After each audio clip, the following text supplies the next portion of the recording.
What's going on, you guys? It's your boy Patrick, aka Addicted to Combat, back for another week of fights. This time it is UFC Vegas 57. Mateusz Gamrot taking on Arman Tsarukyan in the main event.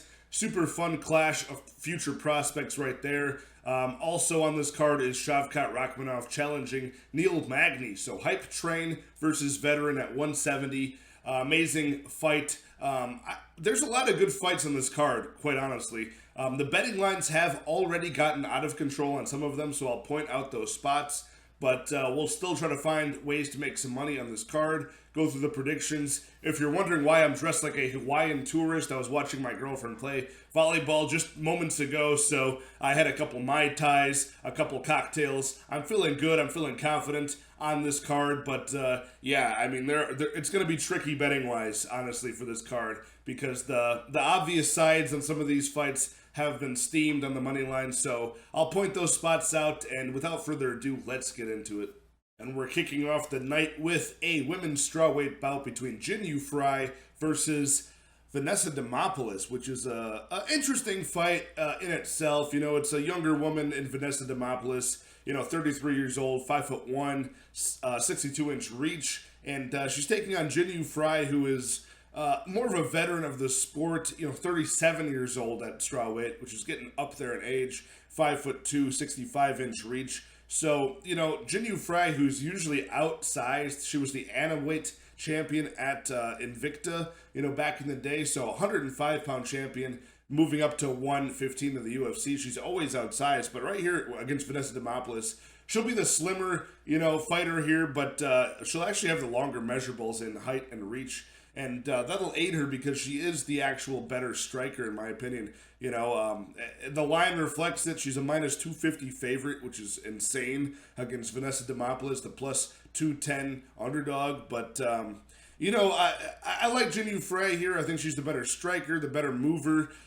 Looks way more comfortable on her feet, and she is 8-3 in decisions on her record, which is 11-6. Not a great record by any means, but you compare that to Vanessa Demopoulos, 7-4. Vanessa Demopoulos, pretty good on the ground.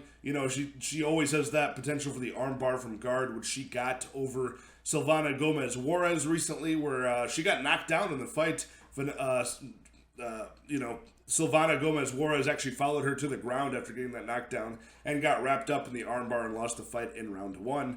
So, Vanessa Demopoulos very active in grappling tournaments and things like that outside of her mixed martial arts career. I do like to see that, at least she's getting some sort of activity in between fights. She lost to J.J. Aldrich in her debut. She was in the LFA in some big spots against, at least bottom of the barrel UFC caliber fighters like Sam Hughes, where she got a submission win. Even in her amateur career, she actually lost to Nchukwi way back in the day. So she's the type of fighter, Vanessa Demopoulos, where she's kind of losing the fight until she wins most of the time. So the minute winner in this fight will be Frey. Even in her old age, I trust Frey to be the better on the feet, even the better in the clinch positions against the cage. And maybe even be the stronger fighter. She's got that veteran savvy. So unless there's a huge drop-off with her age here, I think she does win this fight the large majority of the time. But am I going to trust minus 250 on Frey? Do I think she wins this fight?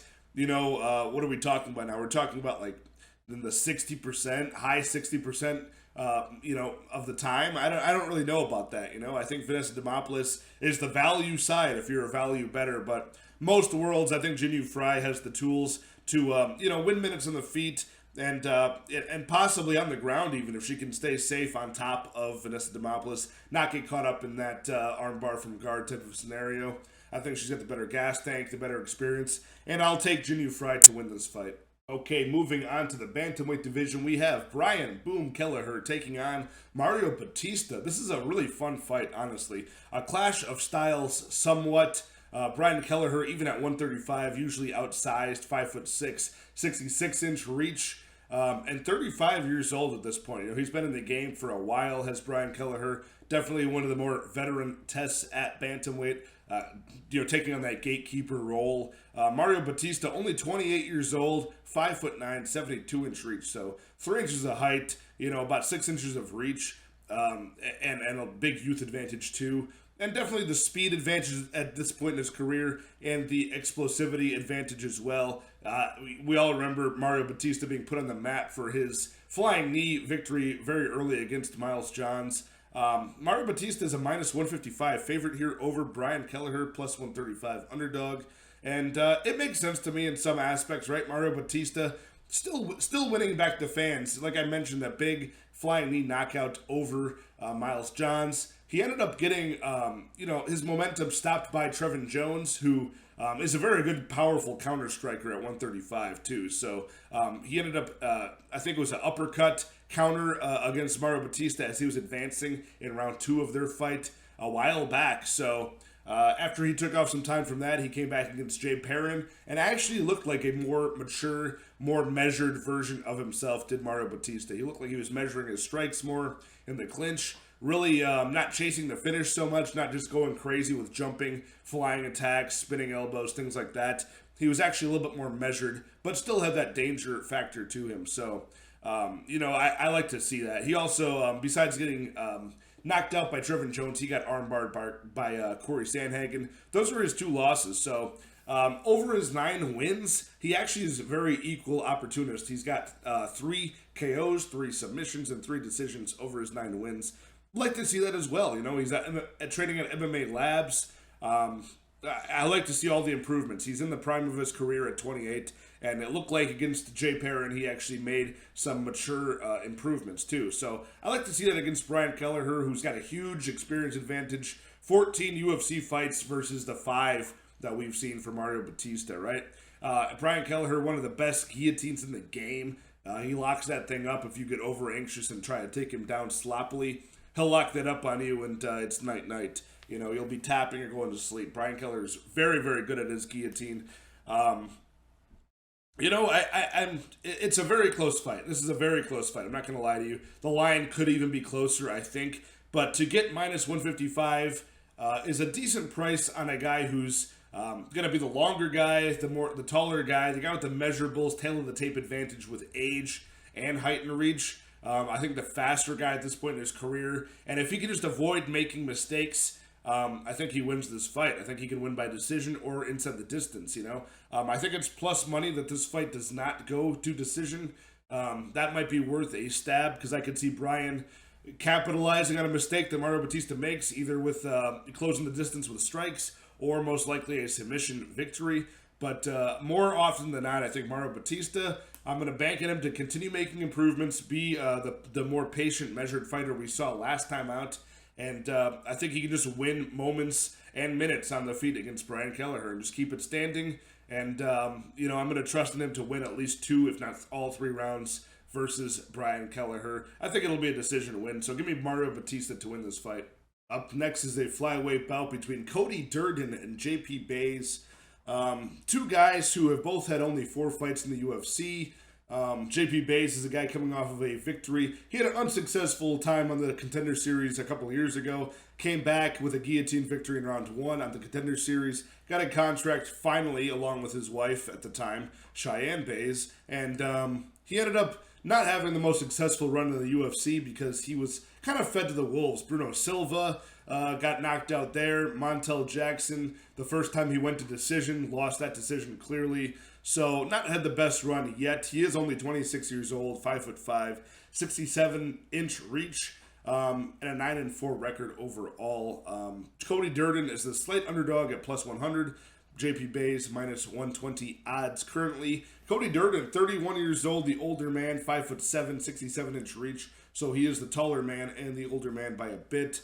Cody Durden, he's had a better time in the UFC. Not by much, though, honestly. He's been kind of fed to the wolves as well. A draw against Chris Gutierrez, a very close fight there. He beat Arichi Lang most recently by a decision. And that's not most recently. That was his second to last fight. Most recently, in March, in UFC London, he lost to Mohamed Makayev, who they basically fed him to, tested the new Mohamed Makayev, and that guy passed with flying colors. Flying knee, finished by guillotine choke as well in that fight against the young Mohamed Makayev. So he also has been finished by flying triangle by Jimmy Flick. So another amazing jiu-jitsu player before he retired. So These guys have both, like I mentioned, been fed to the wolves. Basically, just been stepping stones for other people at flyweight so far. So, we finally get a chance to see them pitted against each other. We'll see who the better prospect is at 125, if there is one.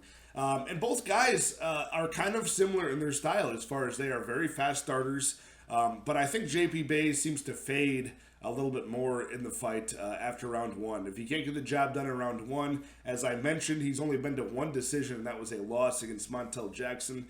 At least Cody Durden has shown a little bit more of a willingness to win and do well past round one. He is a fast starter himself, but with the grappling, he's relentless looking for the takedowns. He's got very good top control, and possibly, I think, a cardio advantage in this match. He seems to really have a willingness to at least fight through fatigue. Lots of takedown attempts, lots of control time.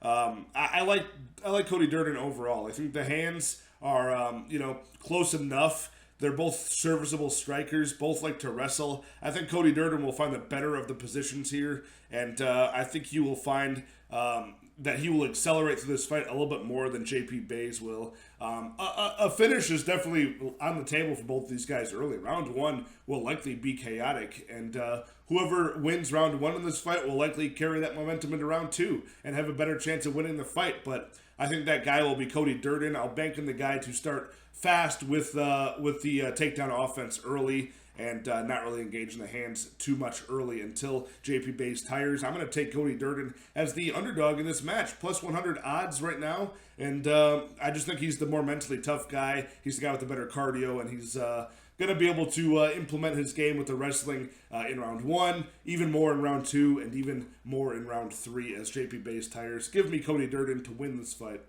Up next is a bantamweight bout between and Paiva, returning to take on Sergey Morozov. A really fun fight here, close odds. and Paiva, the plus 115 underdog currently against Sergey Morozov, the slight favorite at minus 135. I can see why this is close. This is interesting here. This is a battle of two guys who, and Paiva has the UFC experience, but only a couple more professional fights overall. Sergey Morozov, the older man at 33, 5'6", 67-inch reach, and and Paiva will be the younger man at 26 years old, 2 inches of height and 2 inches of reach at 5'8" and 69-inch reach. He is coming off of the round one KO loss to Sean O'Malley. No shame there, I guess. Sergey Morozov also coming off of a loss to Douglas de Silva de Andrade, who is a mainstay in this division, one of the tougher, underrated guys who basically is the ultimate gatekeeper. So no shame there. And Sergey Morozov actually hurt him early in that fight. I like Sergey Morozov. He's got the better striking output technically. He's got, he's comfortable on the feet, and he uses that to set up his entry, pushing his opponents against the cage, really wrapping up their limbs and taking them down. He's got a sick submission game as well as good top control. And if he can just fix his pace and cardio in this fight, he should be good to go, honestly. and Paiva does have serviceable striking. He's good on the ground. He does have a decent ability to either win the scramble or hit a reversal on the ground as and Paiva. He does have some high-level competition, but with that becomes apparent that this guy is a very hot and cold fighter at 26 years old. Sometimes he looks great. Sometimes he looks like he did in the Sean O'Malley fight, not very present. But he does have a split decision loss to Kai Kara France. He's got a doctor's stoppage, unfortunate one to, Rogerio Bontorin. He beat Zelgas Almagulov, which is a good win there, and narrowly beat Kyler Phillips in what most people thought was a clear draw, but at least he showed heart in round 3 to come back against Kyler Phillips. In rounds 2 and 3, he showed heart. So, there's good things to like about him, but at the end of the day, you look at his record, it's so up and down. He is a very hot and cold fighter. It leads me to go in a close fight with Sergey Morozov, who I know is improving, who I know has, basically been the same fighter through and through every time he puts out an effort. Now, he did lose to Douglas Silva de Andrade. He got dropped a couple times. He fatigued after that damage was taken. But at least he was still trying to implement his own game plan. He didn't look horrible in the early going of that fight. He just got, the short end of the stick in that fight. If you play that fight back, 100 times, I bet you that it's pretty even between Morozov and Douglas Silva de Andrade. That's truly how I believe it to happen. Serviceable striking for Morozov, good body kicks, things like that, good combinations, and ultimately he's got the better striking output out of the two fighters here. I'm going to call Sergey Morozov to win. I think he's more of the, like I said, consistent fighter. He will show improvements. He will learn from his mistakes. Not the oldest bantamweight going at 33. He is definitely in the upper part of his prime. Raulian Paiva, you would expect to make drastic improvements at 26, but how many chances will I give this guy? I mean, he's a up and down fighter. He does have the opportunity to make this difficult in a 3-round fight, but and both guys are pretty great in positive decision records. I just think Sergey Morozov can mix things up a little bit more and will maybe have the better cardio in this match if he can implement his game plan. So give me Sergey Morozov to win. I'm going to call it by submission. Next up at featherweight is Shailan Nuerdanbieke versus TJ Brown. TJ Brown, the minus 200 favorite. Shailan is the plus 175 underdog. And I can see why, honestly. I'm pretty high on TJ Brown in this matchup. I think it's a good matchup for him. He is the slightly older man, 32 years old, versus Shailan is 28. 5'8" versus 5'9" for TJ Brown. TJ Brown with a 3-inch reach advantage at 72 inches. Shailan Nuerdanbieke is one of these Chinese prospects, young and had a huge career, professionally. 36-10 record. Just a crazy active fighter. Some of these are like tournament style where he's fighting multiple times in a span of a few days, over a weekend. He's only had 2 UFC fights, but 47 pro fights, 46, 47 pro fights. At 28 years old, it's just insane, Still, though, TJ Brown has had a longer professional MMA career at like 8 or 9 years. I want to say he's been a professional. This match for me comes down to avenues to win the fight. I think TJ Brown is able to nullify the wrestling of Nuerdanbieke. Nuerdanbieke, one of these Chinese prospects that actually does know how to wrestle to some degree, but is so bad on the feet. The striking differential of Nuerdanbieke is like I think 3-1. Strikes landed against versus what he puts out. So he's getting outlanded 3-1 by his opponents. His accuracy is super bad. He doesn't have much stopping power behind his strikes anyways when he does land. He lost by round 1 KO to Zhu Rong at one point. Just durability not really holding up. Accuracy, output not holding up at all either. TJ Brown is not a world beater on the feet, but he's serviceable striking, and I think he will have the better ability to land takedowns, get control time, and be the stronger person here, holding down Nuerdanbieke if it goes there.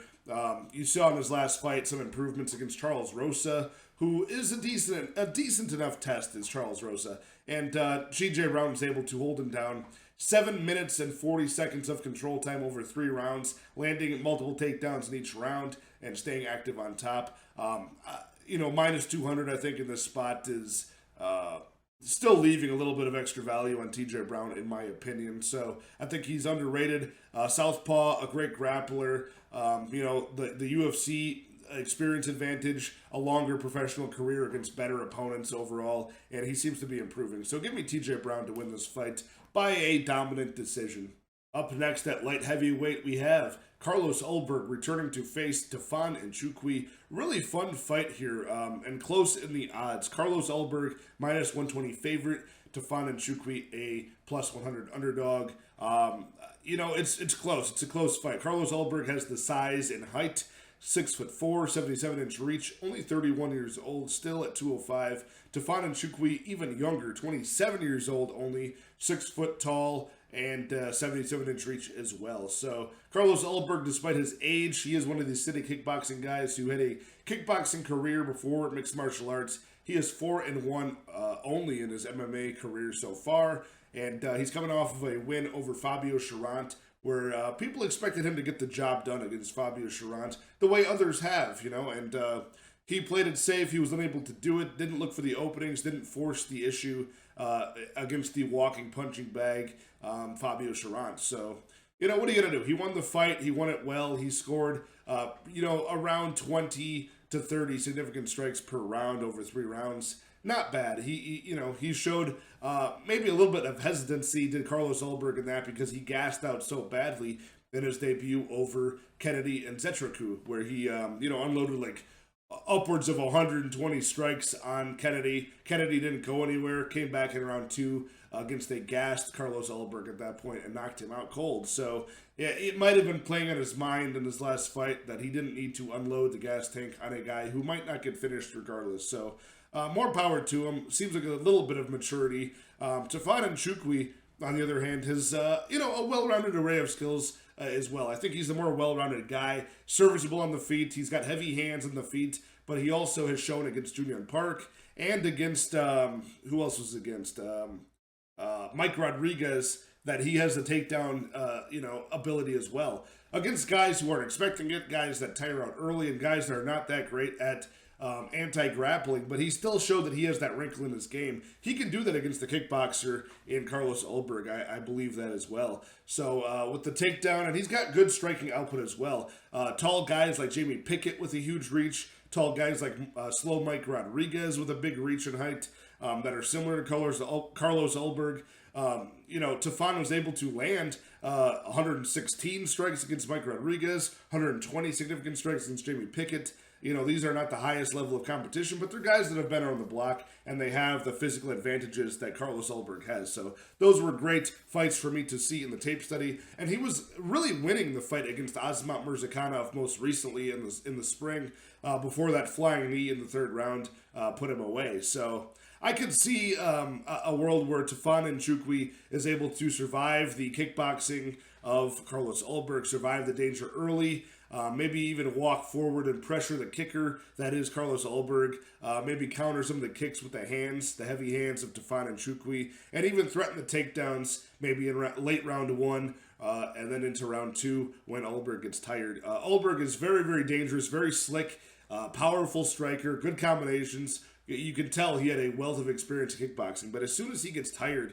that that awareness, that defense, that offense, it all goes out the window, and he just seems like a punching bag at that point. So I'm going to trust in Tafon Nchukwi to drag this out past round 1, over the 1.5 mark, and, employ some of his own heavy striking and maybe a little bit of grappling, too, to slow the movement of Carlos Ulberg. So give me Tafon Nchukwi at the plus 100 underdog price to get a victory here. I could see this going to a decision. I could also see this finishing inside the distance. It all depends on the gas tank, I think, of Carlos Ulberg. If Ulberg is, super gassed as this fight goes into late round 2, early round 3, I could see Tafon getting this done inside the distance. So give me Nchukwi in this fight. Up next at middleweight, we have the return of the action man, Chris Curtis, taking on Rodolfo Viera, the black belt hunter himself. So minus 155 favorite odds for Chris Curtis, and plus 135 underdog price for Rodolfo Viera. This is an interesting fight because Chris Curtis is the smaller man here, slightly 5'10" versus 6 foot tall for Rodolfo Viera.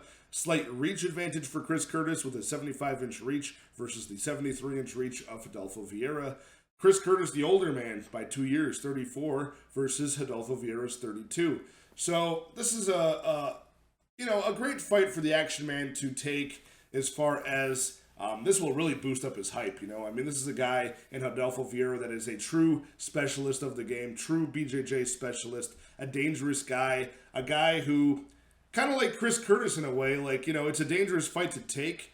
The name value doesn't add very much to your resume, but it still proves something as far as you able to get past that test.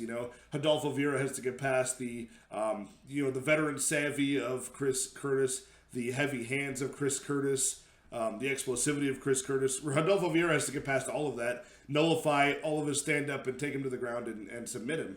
Whereas Chris Curtis has to do, this is a very binary fight. Chris Curtis has to do the opposite, keep it on the feet, stuff the takedowns, tire out Rodolfo Viera, and hit him in the face. And it's something that Rodolfo Viera is not very good at, is getting hit in the face. He does not eat strikes particularly well.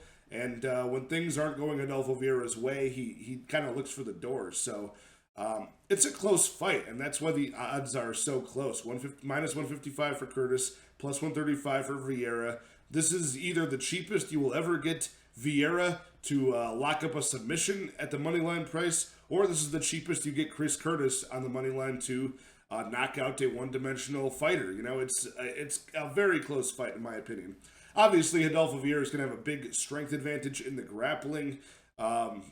You know, he's coming off that Dustin Stoltzfut's round 3 submission victory, where he faced some adversity in that fight against the strikes of Stoltzfut's, you know. So before he got his way, it took him 2 whole rounds of surviving the strikes to get that RNC in round 3. So Chris Curtis has much more momentum. He's coming off of a 7-fight win streak overall, including wins outside the promotion. He came in with, 2 knockouts over Phil Hawes on short notice and Brendan Allen on short notice as well.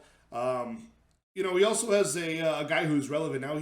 Chris Curtis has a win over Andre Fiallo in the past as well. So he does have some notable names. He's been fighting notable names his entire career pre-UFC, and he seems to have really good fight IQ and good game planning, does Chris Curtis, you know? Not just like a freaky flash in the pan knockout type of guy, but he seems to really measure things well, blitz in at the right times, and fight doesn't go is juiced to like minus 700 or something like that. So the odds makers, and I also agree with them, this fight does not go to decision a lot of the time. You can probably fix this line on Adolfo Vieira by looking at the submission prop or the round 1 sub prop. I don't know if the bookies are privy to that yet. Likewise, you can get Chris Curtis, inside the distance, probably juice up that number closer to, even money or plus money.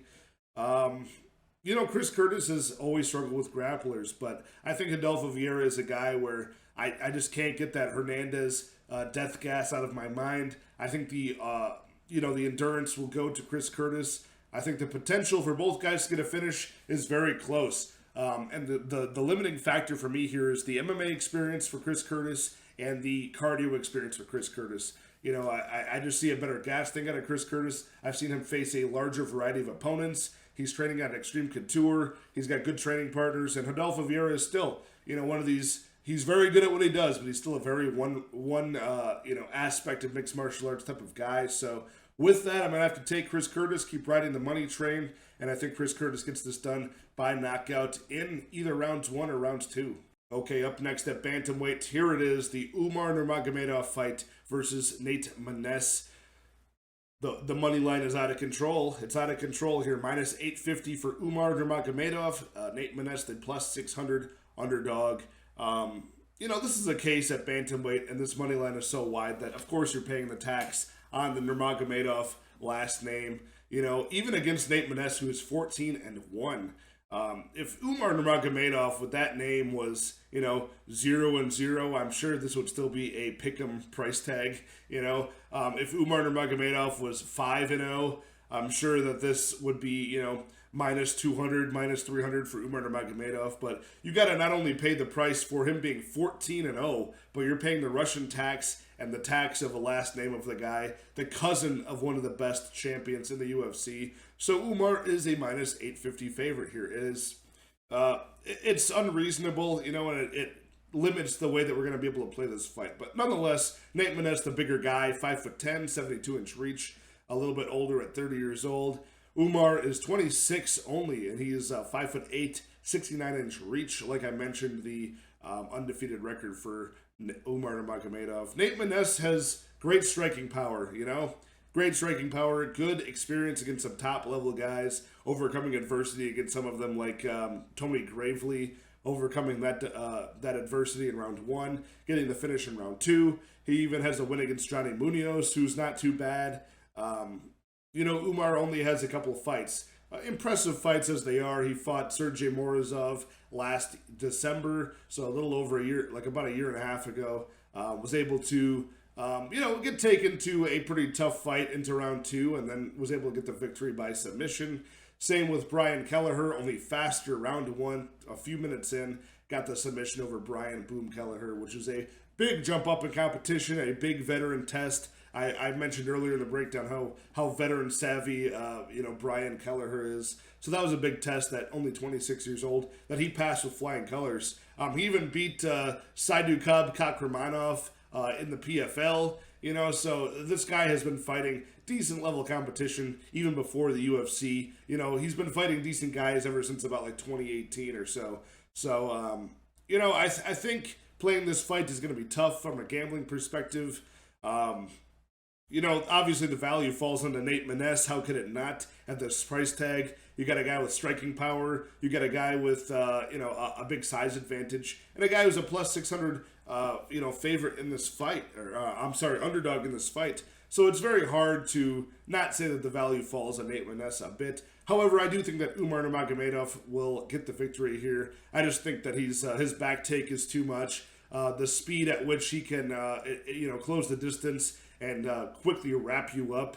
And before you know it, he's advancing a few different positions, threatening a few different submissions. And before you know it, your neck is just gone. So I like Nurmagomedov here.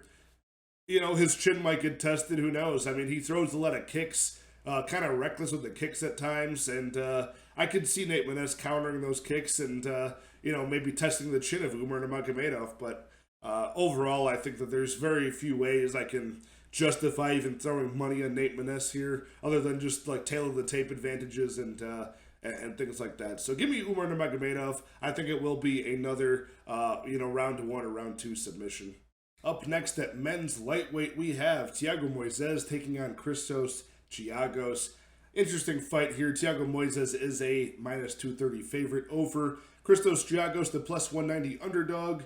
Thiago Moises is a guy who's still surprisingly young. Every time I see his age, I'm shocked because he's been around for a little bit now. Still only 27 years old, 5'9", 71-inch reach versus Christos Giagos. Slightly taller man at 5'10", 71-inch reach as well, and 32 years old, the elder. This is a strange fight for Christos Giagos, in my opinion. Christos Giagos gets fed high-level opponents often the type of guy, Christos Giagos, where he's almost there to test and build up a guy, kind of being a UFC stepping stone for some of these younger prospects that are coming through the ranks at lightweight. And, he serves that role very well because he loses to a lot of those guys. Now, he can beat some, like Carlston Maness, some of these, bottom-of-the-barrel guys that have been released by the promotion. But whenever it comes for that step up in competition, Christos Giagos does not step up to the plate. I mean, granted, they are against top level guys. There's no, like I said, there's no in between. Most recently, of course, the KO to Tsarukyan. But in the past, it's been like Charles Oliveira, Gilbert Burns, and then he'll have like Damir Hadzovic or like a Sean Soriano, Carlston Maness in between these big superstars, of opponents. So.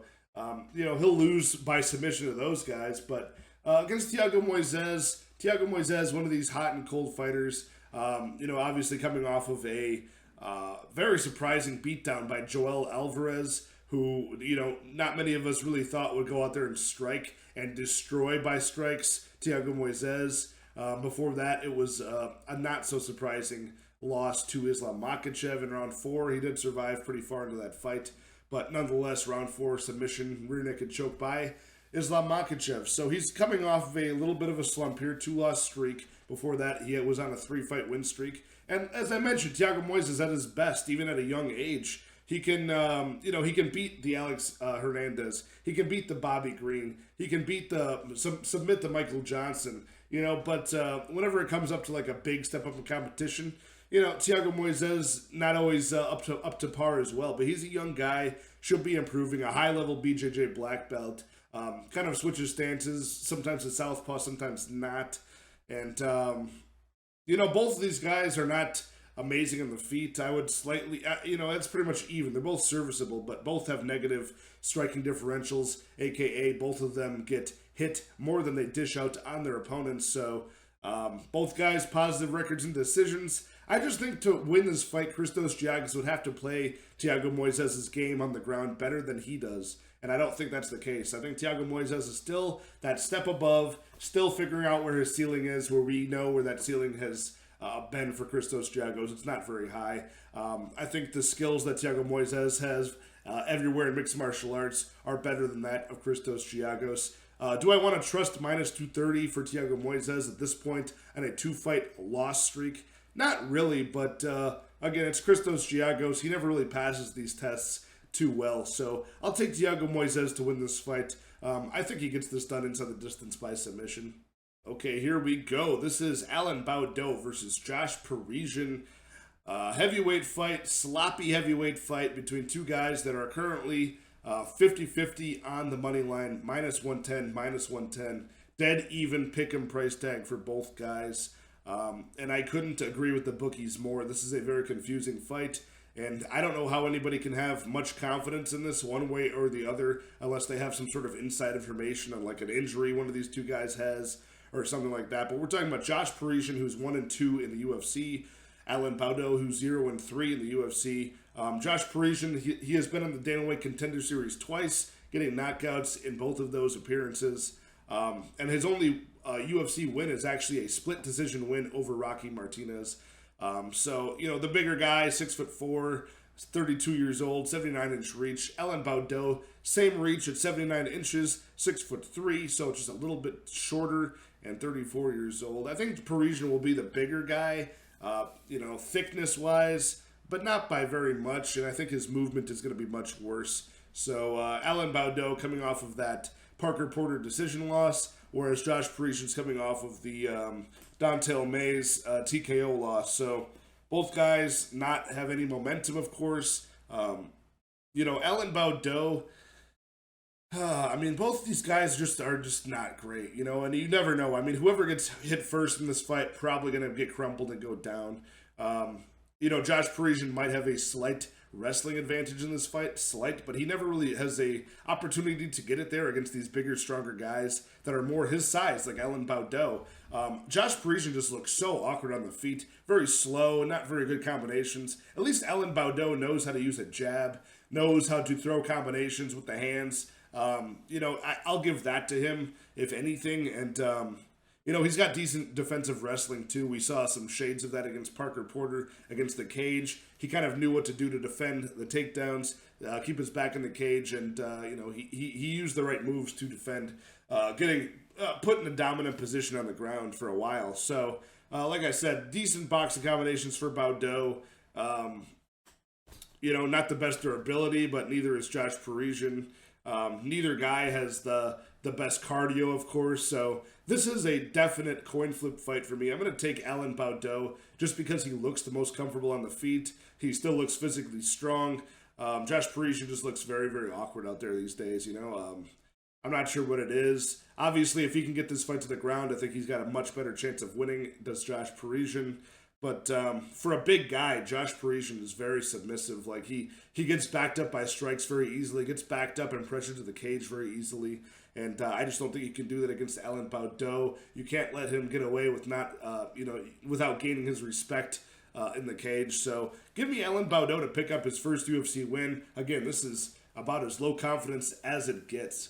Okay, time for the co-main event of the evening, and what a fun fight this is between Neil Magny, who is a gangster, for taking on Shavkat Rakhmonov at 170. Not much to gain in this, everything to lose in this for Neil Magny. Shavkat Rakhmonov is, I think, right on the border, like number 15 in the division. Neil Magny has dropped down to number 10 in the division these days. The plus 300 underdog for Neil Magny, minus 400 favorite price tag for Shavkat Rakhmonov. You know, a guy in Shavkat Rakhmonov who is very impressive, 15-0 record and 26-8 record for Neil Magny. Neil Magny has more experience than anybody else in the UFC currently fighting at 170. More time in the cage at 170. He's got the most wins at 170, tied with GSP, I believe.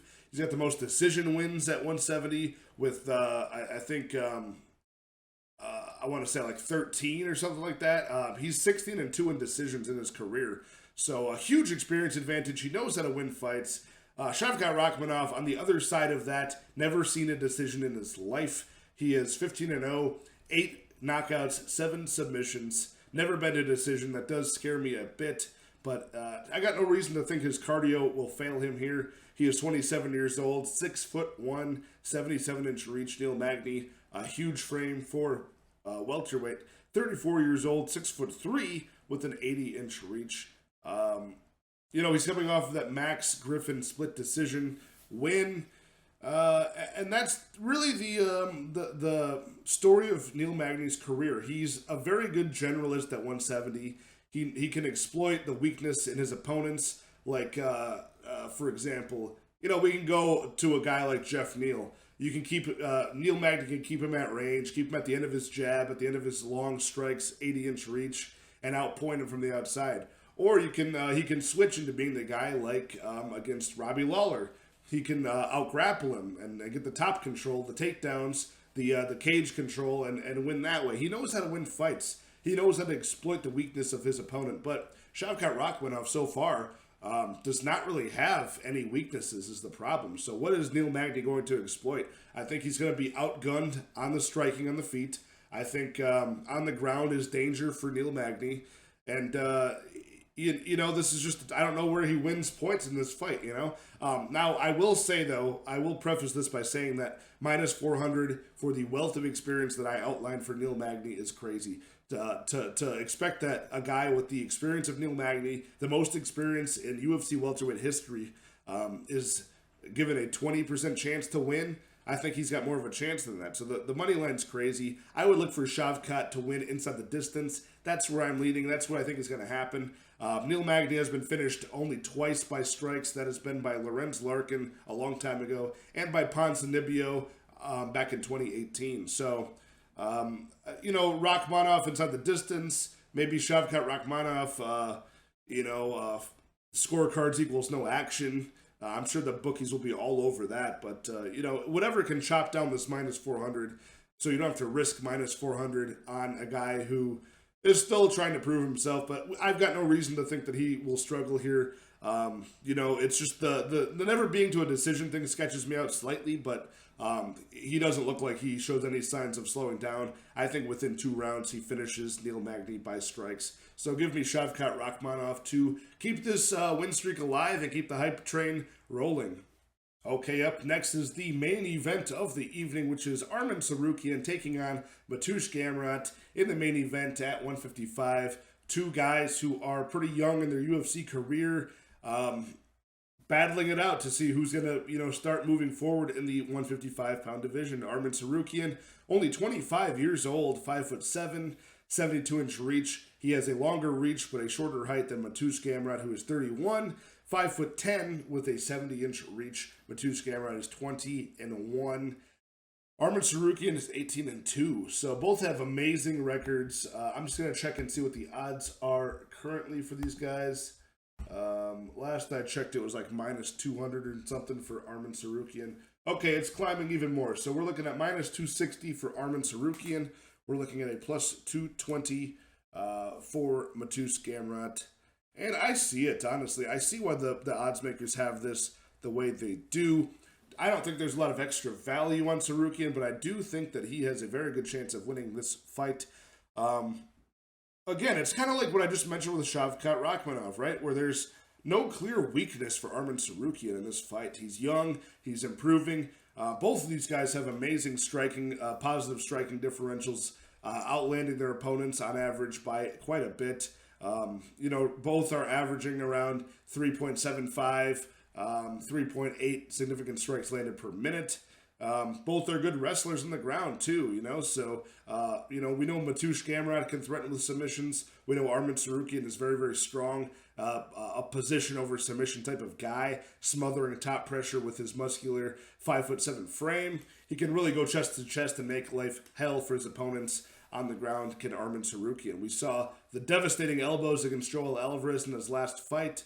And, Mateusz Gamrot, we saw how quickly he could dismantle Jeremy Stevens with a submission win. So, these are good indicators and good steps up in competition. So it's a little sad that these two have to now finally face each other. But what are you going to do? I like Arman Tsarukyan here. I think he's physically strong, physically stout. Mateusz Gamrot has the better movement, and I say better movement. He's got the more fluid movement, lighter on his feet. He's going to be the more, rangy guy. Hit his strike, hit his combo, and then go right back outside the pocket, safe, out of harm's way. I just think that Mateusz Gamrot, I can't help it when I watch him that I think Arman Tsarukyan is going to be the slower, more flat-footed guy, the better counter striker, and I think he's going to be able to see some of the patterns, recognize some of the patterns of Mateusz Gamrot. A lot of times Mateusz Gamrot will switch stances. He'll, go with that southpaw left, high and then shoot for the single leg. And it's very predictable. And I think all of the movement is going to be timed over a 5-round fight by Arman Tsarukyan. And I think at those moments where Gamrot's switching stances or where he's blitzing in for a predictable takedown, I think that's when Arman Tsarukyan can strike with a counter, even land a takedown of his own. And, Arman Tsarukyan is very good not only at reading his opponents and knowing when to strike, but when he smells blood, he really goes after his opponent for the kill. When he can kind of, you can see him feeling out his opponent against the cage, feeling them on the ground a pound. Like when he's breaking his opponent, he really just accelerates, puts his pedal to the metal, and really just goes for that finish at the right time. He doesn't waste energy on a guy who's not going out. He kind of can feel his opponent's breaking, and I like that a lot. And like I said, he's not lazy anywhere. On the breaks of the clinch, he's defensively sound and ready to strike. He's very good at timing the takedowns, and I just think he's very good everywhere. Over the course of 5 rounds, I think his cardio is going to hold up. Mateusz Gamrot is a very good, light on his feet, fast starter. But as we saw him with the Carlos Diego de Ferreira fight, he started slowing down. That's just natural when you move around that much and you give all these different looks, this in and out darting movement. You're going to slow down. He fights at a very fast pace. Arman Tsarukyan, for 25 years old, he's very mature, very slow, plodding, picks his shots, very good, strong counters, a nasty left hook. And I just think that he's going to be able to hold down Gamrot if given the opportunity. But if it stays standing, I think he's got the better striking as well. So give me Arman Tsarukyan to win this. I think over the course of 5 rounds, as Mateusz Gamrot slows down, I think Tsarukyan can get this done inside the distance. So give me Arman Tsarukyan to win inside the distance. I'm going to say around 3.